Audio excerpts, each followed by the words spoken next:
மா வா வெற்றி, இந்தா உனக்காக தான் இந்த பால் பாயசம். என்னம்மா அது பால் பாயாசம் செஞ்சிருக்கீங்க? நான் இந்த எலெக்ஷன்ல ஜெயிக்கணுங்கிறதுக்காக ஓடி ஆடி உழைச்சுக்கிட்டு இருக்கேன்.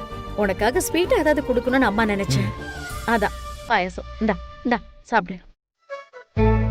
வெற்றி வெற்றி வெற்றி, ஒரு நிமிஷம் நானே உனக்கு ஊட்டி விடுறேன்.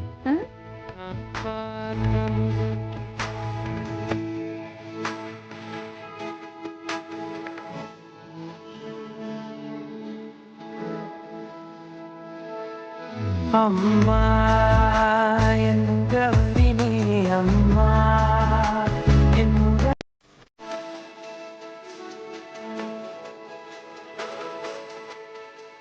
அம்மாக்கும் பையனுக்கும் பாசமழை பொங்கி வழியுது. அதாம்மா எனக்கும் புரியல. இவங்க 2 பேரும் இவ்வளவு பாசமா இருக்கிறது நமக்கு நல்லது இல்லையேம்மா. இப்ப என்ன செய்ய போற? என்கிட்ட ஒரு பிளான் இருக்குமா, அதை தான் நான் செய்ய போறேன்.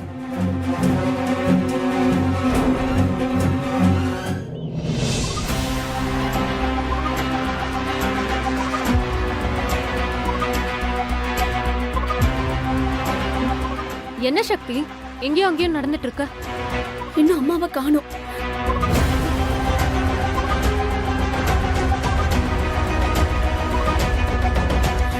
இதோ அம்மா, எலெக்ஷன் ஆபீசரை பாத்துட்டியாமா? ஓட்டு போடுறதுக்காக வெற்றி பணம் கொடுக்கறத நீ அவர்கிட்ட சொன்னியா? அவர் தடுத்து நிப்பாட்டுவார்னு உன்கிட்ட சொன்னாரா? மனுவை கொடுத்துட்டு போங்க, நான் விசாரிக்கிறேன்னு சொன்னாருமா. நாளைக்கு நேரம் ஓட்டு போடுறதுக்குள்ள ஆரம்பிச்சிருவாங்களே, அதுக்குள்ள இவர் விசாரிச்சு நடவடிக்கை எடுத்துருவாரா? அதை எப்படி எடுப்பாரு? இவரை நடவடிக்கை எடுக்கிறதுக்குள்ள எலெக்ஷனே நடந்து முடிஞ்சிருமே. பணத்தை கொடுத்து எல்லாரையும் விலைக்கு வாங்கிட்டாங்க. இவங்கள மீறி இந்த தேர்தல்ல அம்மா ஜெயிக்கணும். அதுக்கு ஏதாவது வழி இருக்கான்னு நம்ம யோசிக்கணும்.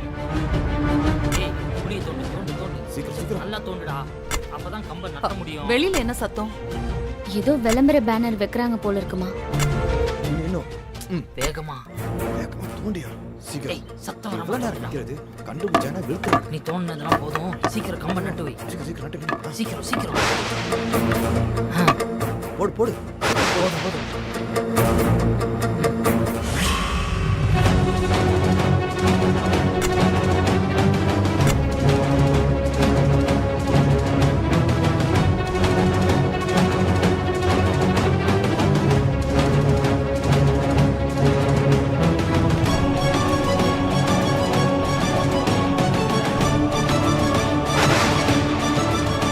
டேய், பேனரை வச்சாச்சு, போட்டோ எடுக்கிறோம், அண்ணனுக்கு அனுப்புறோம். ஓகே, சூப்பர்ரா. சீக்கிரம் அனுப்புவோம். இப்படி எடுக்காதடா, இப்படி எடு. என்ன சக்தி, யாருமா அது? அம்மா, அது ஒண்ணும் விளம்பர பேனர் இல்ல. ரங்கநாயகி அத்தைக்கு ஓட்டு போடுங்கன்னு பேனர் வச்சிருக்காங்கம்மா. நீங்களே வெளியில வந்து பாருங்க.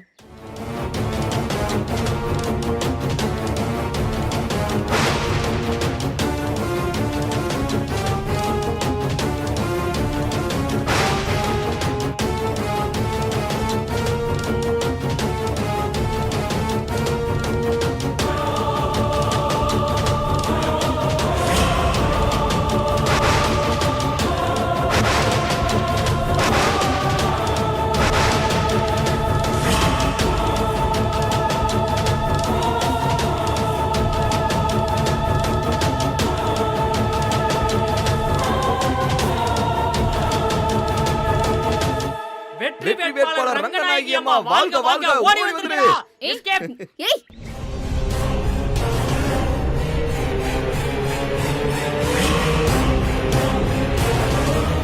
ரங்கநாயகிக்கு ஓட்டு போடுங்கன்னு சொல்ற பேனரை நம்ம வீட்டுக்கு முன்னாடி ஏன் வச்சிருக்காங்க? நம்மள வெறுப்பேத்துறதுக்கு தாமா.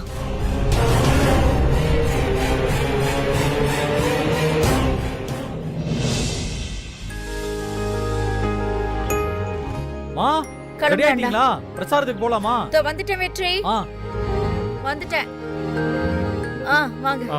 சரிம்மா, போலாமா? யோ வாங்க வாங்க. சீக்கிரம் வாங்க. அம்மா, உங்களை தேடி தான் வந்திருக்காங்க. வணக்கம்மா. வணக்கம். சொல்லுங்க, என்ன விஷயமா வந்திருக்கீங்க? எங்க பகுதியில ரோடு வசதியே இல்லம்மா. அதை நீங்கள் தாம்மா போட்டு கொடுக்கணும். ஓ மனு கொண்டாந்துருக்கம்மா. கொடுங்க. கொடுங்க. அம்மா எங்க ஏரியா சின்ன பசங்களுக்கு விளையாடுறதுக்கு கிரவுண்ட் இல்ல, நீங்க தான் ஏற்பாடு பண்ணி தரணும். உங்க கோரிக்கை எல்லாம் எனக்கு புரியுது. இருந்தாலும் எலெக்ஷன் முடிஞ்சு ரிசல்ட் வரட்டும், நான் பண்ணித்தரேன். ரொம்ப நன்றிங்க அம்மா. எலெக்ஷன்ல நீங்க தான் ஜெயிப்பீங்க, அதுக்காக தான் மனு கொடுக்க வந்திருக்கோம். இந்தாங்க. உங்க நம்பிக்கைக்கு நான் நன்றி சொல்லிக்கிறேன். நான் ஜெயிச்சு தலைவி ஆனதும் உங்க கோரிக்கையெல்லாம் நிறைவேற்றி தரேன். நான் உள்ள வரலாமா சம்பந்தி?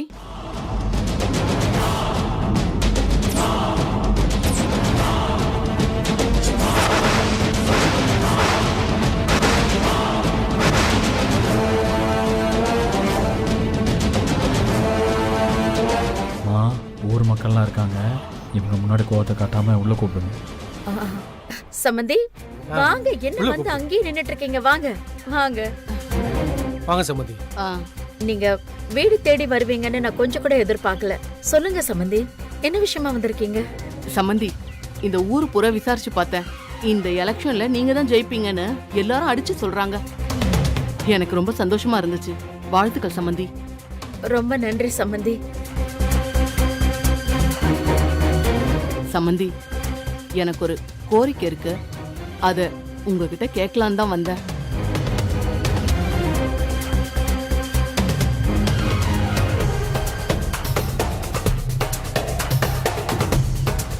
என்னோட மருமக, அதான் உங்க மக, அவ அந்த மீனாட்சி வீட்டுல இருக்கவே கூடாது. அவளை இப்பவே கூட்டிட்டு வரணும்.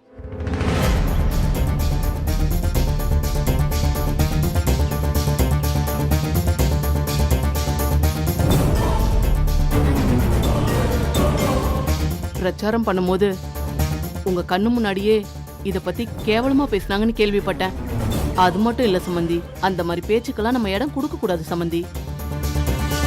அதனால நம்ம 2 பேரும் போய் சரண்யாவையும் நம்ம பேரனையும் அழைச்சிட்டு வந்துடலாம்.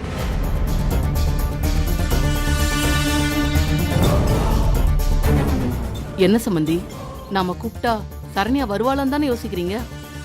அவ கால்ல விழுந்தாவது எப்படியாவது நான் அவளை வர வைக்கிறேன்.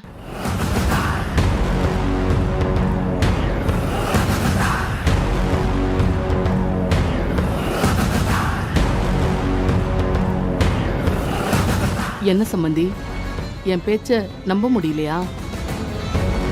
என்ன பண்றது, இதுக்கு முன்னாடி நான் ரொம்ப கோபக்காரியாவும் சண்டைக்காரியாவும்ல இருந்துட்டேன். அதான் திடுத்துப்புன்னு நான் வந்து இப்படி பேசுறத உங்களால நம்ப முடியல. ஆனா ஒன்னு சொல்றேன் சம்பந்தி, என் மனசுலயும் பாசம் இருக்கு. என் பேரனை பார்த்து கொஞ்சணும்னு ஆசை இருக்கு. அவனை எங்க வீட்டுக்கு கூட்டிட்டு போய் வச்சுக்கணும்னு என் மனசுக்குள்ள ஒரு துடிப்பு இருக்கு சம்பந்தி. அத நீங்க புரிஞ்சுப்பீங்கன்னு நான் நினைக்கிறேன் சம்பந்தி.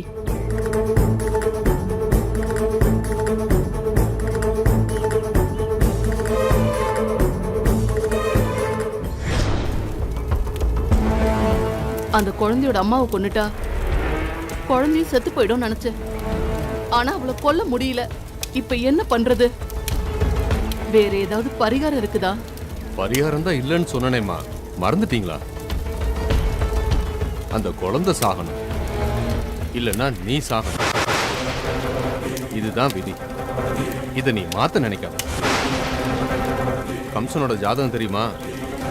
அவன் யாரால செத்தான்னு தெரியுமா?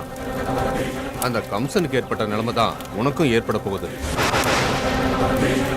சரண்யாவுக்கு பிறந்த குழந்தையால உன் உயிர் போக போகுது. அதுல இருந்து நீ தப்பிக்கணும்னா அந்த குழந்தைய கொன்னுடு. இதை தவிர உனக்கு வேற வழியே இல்லை.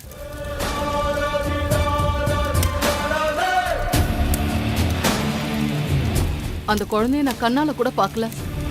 அது பக்கத்துல போக கூட என் மருமக விட மாட்டேங்கிறா. சண்டை போட்டு என்ன விரட்டி விடுறா. நீ போய் அவ கால்ல விழு, அவ நம்புற மாதிரி நடி. அப்பதான் அந்த குழந்தைய உன்னால கொல்ல முடியும். புரியுதா?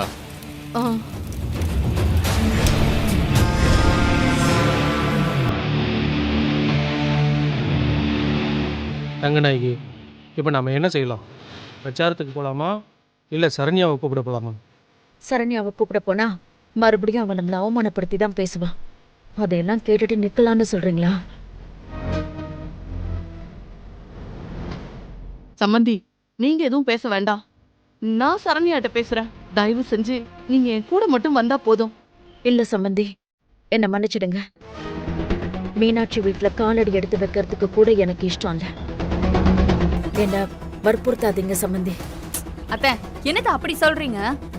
இது எலெக்ஷன் நேரம் வேற. இந்த டைம்ல சரண்யாவும் குழந்தையும் உங்க கூட இருந்தா அது உங்களுக்கு தான் பிளஸ் பாயிண்ட். உங்க பேர குழந்தைய கூட்டிட்டு சரண்யாவும் நீங்களும் நடந்து வரத இந்த ஊர்க்காரங்க பார்த்தாங்கன்னா மீனாட்சியால பிரிஞ்சு போன அம்மாவும் மகளும் ஒண்ணு சேர்ந்துட்டாங்கன்னு சந்தோஷப்படுவாங்க அத்தை. இந்த சந்தோஷத்திலேயே நாளைக்கு எல்லா ஓட்டும் உங்களுக்கு தான் அத்தை போடுவாங்க.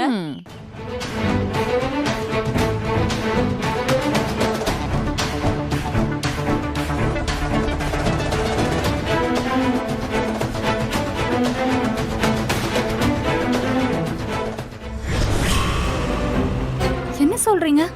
சரண்யாவோட குழந்தையால உங்க உயிருக்கு ஆபத்தா? உங்களுக்கு முதல்ல யார் சொன்னா இப்படி? ஜோசியர் தான் சொன்னாரு. சரண்யாக்கு புள்ள பிறந்த நேரம் சரியில்லை, அது என் உயிரை வாங்க தான் பிறந்திருக்குன்னு சொன்னாரு. அதனாலதான் அன்னைக்கு ஃபங்க்ஷன்ல சரண்யா விஷம் வச்சு கொல்ல ஆள் அனுப்பிச்சேன். ஆனா அது நடக்காம போயிடுச்சு. இதுக்கு மேல அந்த குழந்தை உயிரோட இருந்தா அது என் உயிருக்கே ஆபத்தா முடிஞ்சிரும். அந்த குழந்தை இனிமே உயிரோட இருக்க கூடாது.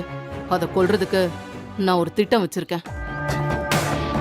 அந்த திட்டம் நல்லபடியா நடக்கிறதுக்கு நீதான் எனக்கு உதவி பண்ணணும். ஐயோ, என்ன ஹெல்ப் வேணும்னு சொல்லுங்க. என்னால முடிஞ்சா கண்டிப்பா நான் செய்யறேன். நான் ரங்கநாயகிய நேரடியா பார்த்து பேசணும். அதுக்கு உன் உதவி வேணும். அட, அவ்வளவுதானே? நான் சொல்ற மாதிரி பண்ணுங்க.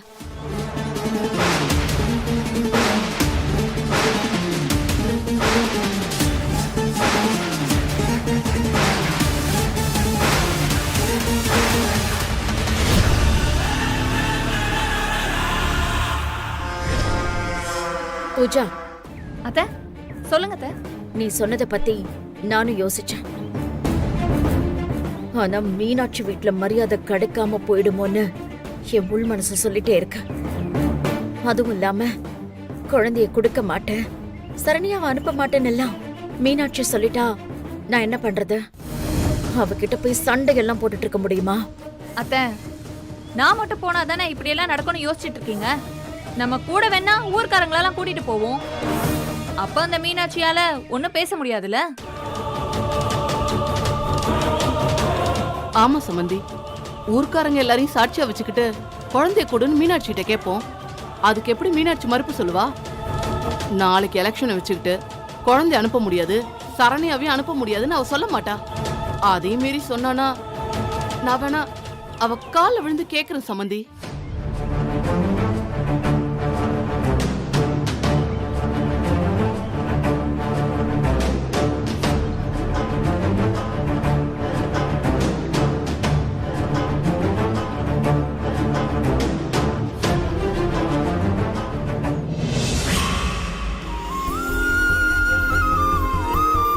என்ன தீந்துருச்சா? யமுனா, ஆமா. என்னம்மா? விளக்கு என்ன தீந்து போச்சுமா? நான் வெளியில போகும்போது எனக்கு ஞாபகப்படுத்து, நான் வாங்கிட்டு வந்துறேன். சரி.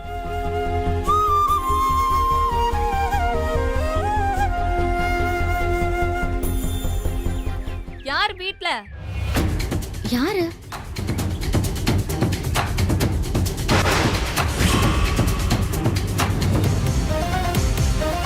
யார்மா அது?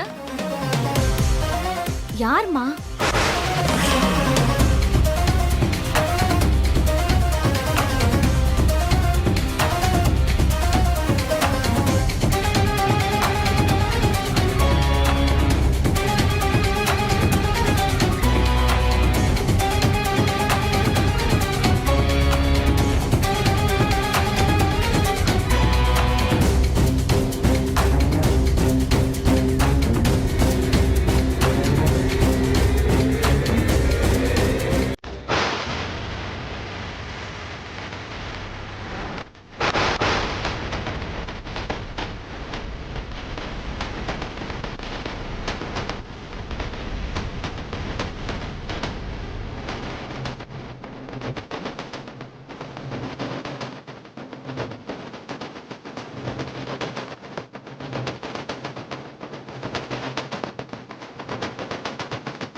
நானும் எவ்வளவு நேரம் இப்படி வெயிலே நிக்கிறது.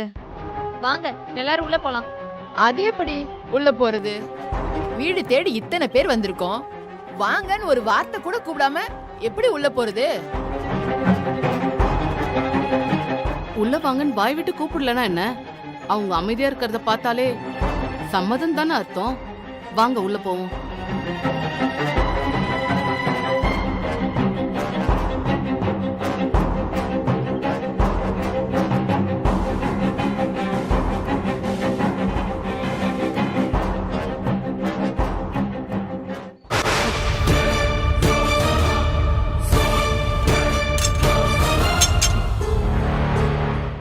தட்டெல்லாம் இப்படி வைங்க.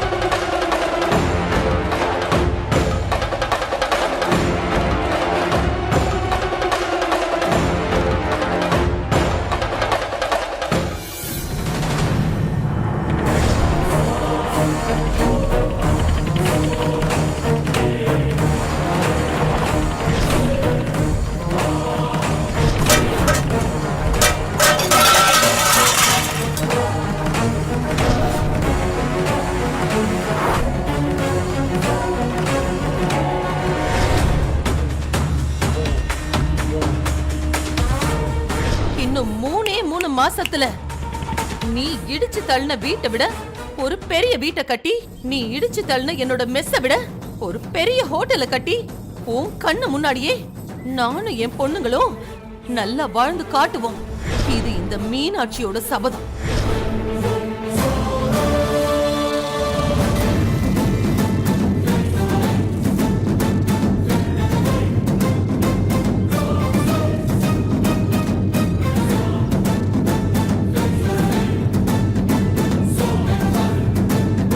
என்ன யாரும் எதுவும் பேச மாட்டேங்கிறீங்க? நாங்க 2 பேரும் ஒன்னா வந்ததுனால உங்களால பேச முடியலையோ? எங்க 2 பேருக்கு பிடிக்காதுதான், நாங்க சண்டை போட்டுக்கிட்டோம். இப்ப அதெல்லாம் மறந்து இங்க வந்து ஏன் நிக்கிறோம்னா அதுக்கெல்லாம் ஒரே ஒரு காரணம் தான் இருக்கு. அது எங்க பேர குழந்தை.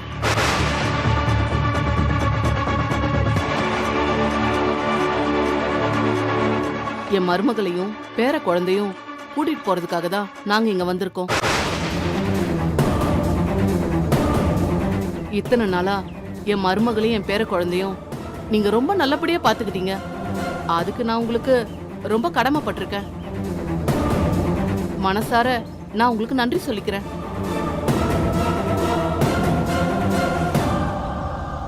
என் மருமகளையும் பேர குழந்தையும் என் கூட தயவு செஞ்சு அனுப்பி வைக்கிறீங்களா?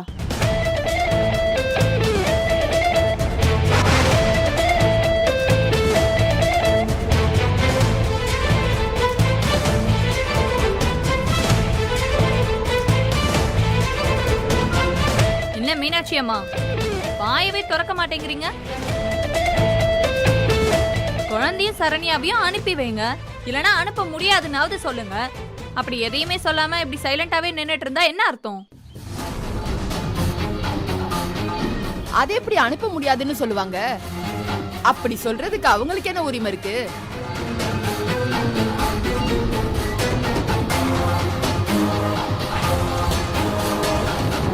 பெத்த அம்மா கூட சண்டை போட்டுட்டு இங்கே உங்கள் வீட்டுக்கு வந்தப்பவே சரண்யாவை நீங்கள் அனுப்பி வச்சிருக்கணும்மா. அப்போ பண்ணாமல் விட்டுட்டீங்க, இப்போவாவது அனுப்பி விடுங்கம்மா. ஆமா மீனாட்சி அம்மா, மாமியாரையும் அம்மாவையும் விட்டுட்டு அவ மட்டும் தனியா எத்தனை நாள் தான் இருப்பா? அவளையும் குழந்தையும் அனுப்பி வச்சிருங்க.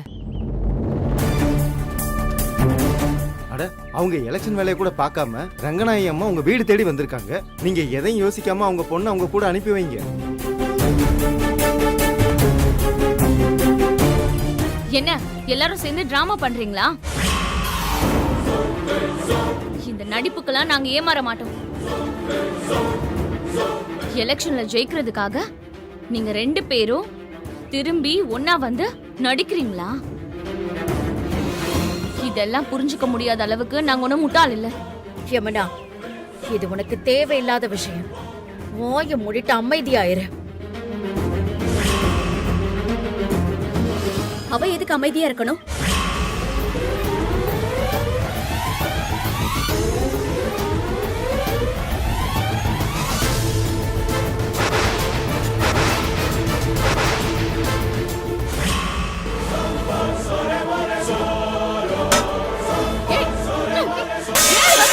சரண்யா என்ன பண்ற?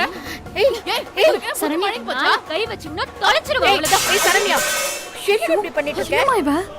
எதுக்காக இப்படி எல்லாம் நடந்துக்கிற?